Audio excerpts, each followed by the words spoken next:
안녕하십니까. 한반도 안보전략연구원 부원장 박성황입니다.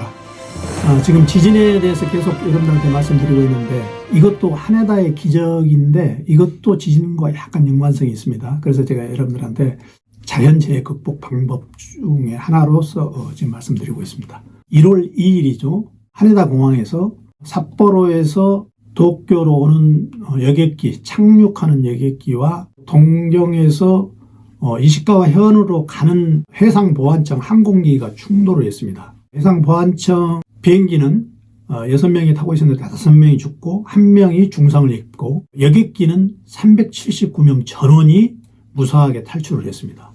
이건 정말 기적 같은 일이죠. 접촉부터 마지막 기장이 뛰어내리는 순간까지가 18분이었는데 그 18분 사이에 모든 게 다 완벽하게 구조작업이 됐다. 그래서 도대체 어떤 시나리오가 있어서 이렇게 완벽하게 구조를 했는가, 그 부분에 대해서 우리가 한번 짚어볼 필요가 있겠습니다. 우선 1월 1일 날 노토 반도에서 지진이 일어났죠. 그런데 그 지진의 물자를 수송하기 위해서 해상보안청의 물자 수송 항공기가 활주로에 들어가고 있는 그런 상황인데 접촉을 하게 된 거죠. 여객기는 완전히 연소가 됐는데 완전히 연소되기 전에 이미 379명 전원이 탈출을 한 거죠. 잘 여객기는 최신의 여객기입니다. 그래서 에어버스 A350-900이라는 여객기인데, 에어버스는 이제 영국과 프랑스, 독일이 합작한 유럽의 항공회사인데, 이게 이제 2021년, 그러니까 만 2년 정도 취항을 한 거죠. 그러니까 최신의 여객기입니다. 승무원들이 엄청나게 대처를 잘하는 거죠. 접촉 순간에 이미 방송 시스템이 고장이 났습니다. 그 큰 이렇게 진동으로 인해서. 그리고 연기가 발생을 했는데, 그러니까 안내 방송이 제대로 되지 않은 상태에서 승무원들이 육성으로 모든 승객들한테 지시를 한 거죠. 그래서 이 승객들이 절차 있게 차분히 탈출을 해서 탈출 슈트, 그러니까 비행기에서 탈출 슈트를 통해서 모든 사람들이 세 군데로 뛰어내렸는데 무사히 다 집단 탈출을 했다. 과정을 조금 저희들이 살펴보면 승무원들이 안내를 했는데 육성으로 했고 또 손짓 발짓으로 해서 했다. 또 특히 중요한 건 승객들의 화물을 전부 포기하게 해야 하는 거죠. 왜 그러냐면 승객들이 선반에 있는 짐을 꺼내는 순간부터 모든 게 이동 동선에 장애가 있기 때문에 짐을 전부 다 포기를 하고, 그 다음에 연기가 발생하기 때문에 코와 입을 막고 낮은 자세로 또 신발을 벗어야 됩니다. 왜? 탈출 슈트가 고무로 되어 있기 때문에 만약에 신발이 있을 경우 탈출 슈트가 손상이 돼서 다음 사람이 바로 낙하를 할 수가 없는 그런 상황이 되기 때문에 신발을 벗고 승무원들 방향에 따라서 손짓 발짓에 따라서 움직여야 되는 그런 상당히 세련된 훈련과 이를 잘 따라준 승객들로 인해서 이게 이제 무사히 마친 거죠. 보통 탈출 슈터를 이용하는데 물론 당연히 순서대로 나와야겠지만 여기서 중요한 것은 신발을 벗고 내리는 겁니다. 그리고 탈출 슈터를 내리면서 처음에 승무원이 이 슈터에 뉘어드는 순간, 그리고 낙하에서 끝나는 순간까지 승무원들이 전부 다 그걸 일괄적으로 그 조치를 취해야 제대로 이게 다 끝나게 돼 있죠. 이게 보면 90초 룰이라는 게 있습니다. 모든 항공기에는, 지금 특히 이제 대형 여객기에는 90초 룰이 뭐냐면은 비행기가 어떤 상황에서 충돌을 했다. 그럼 충돌을 하면 반드시 항공유가 기체 내에 분사가 되는 경우가 많습니다. 기체 내에 분사가 되면은 그 항공기가 그 기체 내에서 분사돼서 불꽃이 조금이라도 터지면은 그 항공유가 계속 분사를 해서 폭발을 하게 되는 게 그 순간이 2분입니다. 그러니까 항공유가 튀어나와서 분사를 해서 폭발하는 순간이 2분이기 때문에 90초 룰을 적용해서 모든 승객을 대피해야 된다는 게 90초 룰입니다. 그래서 대형 여객기들은 여객기가 시중에 판매되기 이전에 반드시 이 90초 룰이 적용을 해서 대형 여객기 모든 승객을 완벽하게 대피를 하고 있는가, 그걸 심사를 하고 난 다음에 취항을 하게 돼 있습니다. 근데 90초 룰을 이번에 제대로 훈련을 하게 된 거죠. 당시 접촉해가지고 모든 승객이 다 뛰어내리기까지는 18분이 걸렸는데 실제적으로 접촉해가지고 비행기가 이 스톱을 해야 되죠. 스톱을 하고 난 다음에 승객이 움직여야 되니까 그런데 실제적으로는 비행기가 스톱하는 순간까지가 12분 정도 걸렸습니다. 그러니까 그 12분 동안에는 아무 조치를 할 수가 없는 거죠. 왜? 비행기가 움직이고 있는 상태니까. 그리고 흔들리면서 움직이는 상태에서는 아무 조치를 할 수 없는데 12분 이후에 바로 90초 룰을 적용해서 침착하게 모든 사람이 대피를 하게 된 겁니다. 그래서 이 감속에서 정지까지 이 시간을 빼면 실제적으로 완벽하게 90초 룰을 적용했다고 볼 수가 있습니다. 기장이 제일 나중에 탈출을 했다.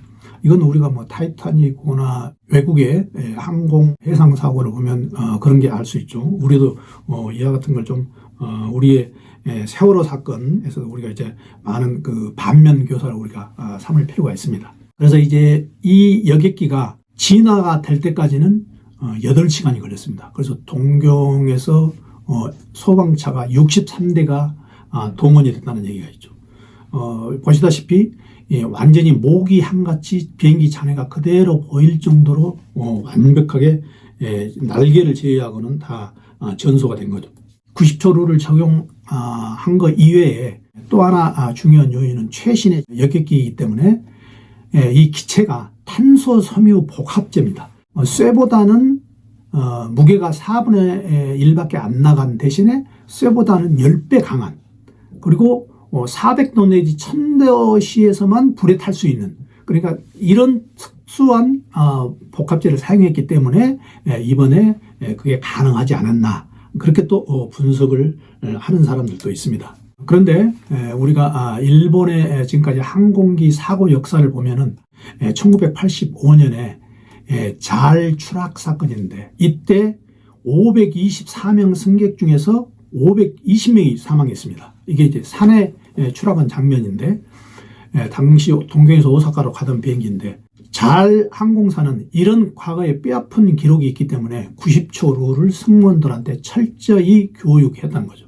이 사고 원인을 이렇게 이제 저희들이 이제 그 그래픽으로 이렇게 보는 게 있는데, 이렇게 보면은 이게 이제 잘 여객기죠. 잘 여객기하고 이 해상보안청 항공기가 같은 활주로로 오게 됐습니다. 그러게 이제 누가 잘못했는지 지금 사고 원인을 혼선이 있습니다.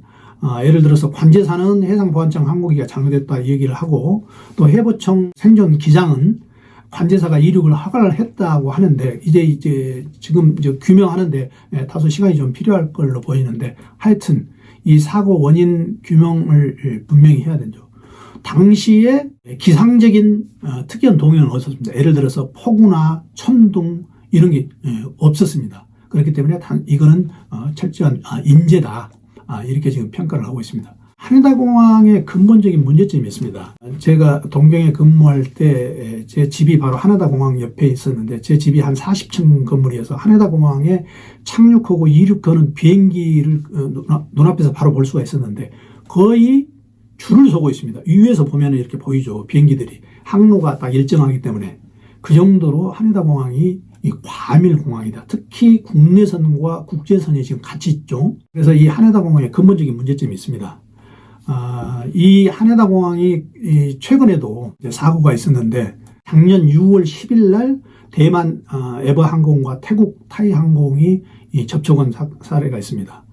그럼에도 불구하고 영국 항공 서비스 평가기관에서는 최고 베스트 공항 3위에 지금 올랐습니다. 우리도 이런 항공 접촉 사고에 대해서 많이 신경을 써야 되죠. 뉴스에서 1월 14일 날 치도세 공항에서 칼과 외국 항공기관에 약간의 접촉이 있었던 걸로도 뉴스가 접한 적이 있습니다. 우리의 항공 과밀 공항, 특히 이제 저희 같은 경우 제주공항이 포함되죠. 이 하네다 공항의 사례를 우리가 미리서 알고 철저하게 예방할 필요가 있다. 하네다 기적의 이제 교훈을 이렇게 정리해서 말씀드리면 이겁니다. 질서가 얼마만큼 중요하다. 승무원의 말에 따라서 짐을 버리고 모든 사람들이 신발을 벗고 또 수신호에 따라서 이동을 하는 그런 작업이 얼마나 필요하다. 그 작업이 결국 90초 내에 모든 게 다 이루어졌다는 거죠. 또 매뉴얼이 그만큼 중요하다. 이가 과거에 그런 큰 사고가 있었기 때문에 그런 잘에서는 특별한 매뉴얼을 만들어서 철저히 훈련시킨 결과죠. 그래서 이런 게 종합적으로 해서 이번에 하네다 기적이 이루어졌다. 저희 국내 항공에 비교해 보면 지금 제주도공은 너무 과밀되어 있습니다.